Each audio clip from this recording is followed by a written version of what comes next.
Okay, some more of the mid-chapter P practice problems, and this is number 17.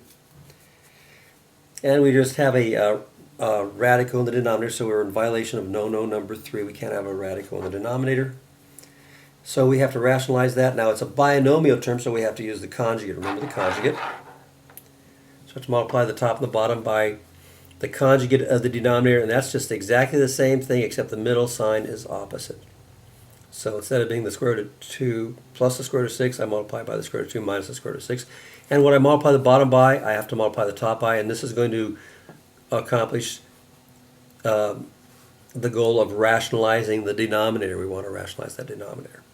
Okay, so on the top I've got 4 times the square root of 2 minus the square root of 6. Don't really need to worry about the top. We're just worried about the bottom. And remember, this is like a plus b times a minus b, which is like a squared minus b squared. So that's the square root of 2 squared, which is 2, minus the square root of 6 squared, which is 6. And then 2 minus 6 is negative 4.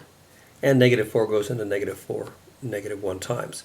So you can see the problem like this, or you can multiply it out, negative square root of 2, negative square root of 2, positive square root of 6. Multiply negative times up, negative is positive. Or you could put the positive term in front. So this is probably conventionally the most simplified form because we don't have parentheses and we only have one sign. Here we'd have to have 2 signs. Okay? And then number 18. Here we're going to, again, rationalize this denominator. So we'll multiply the top and the bottom by the conjugate of the denominator. So that's going to be 6 minus the square root of 3, so I multiply the top and the bottom by 6 minus the square root of 3. 1 times 6 minus the square root of 3 is just that.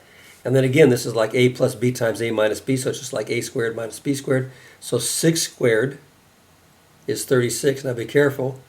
Minus, and what's the square root of 3 squared? Square root of 3 squared is like square root of 3 times the square root of 3 is the square root of 9. Square root of 9 is 3, so be careful because sometimes people put 9 here because they square that. We square this. But this is the square root of 3 squared, which is just 3. And 36 minus 3 is 33. So that's what we have there. Okay. Okay, so that's 18. Hopefully those make sense to you. 17 and 18.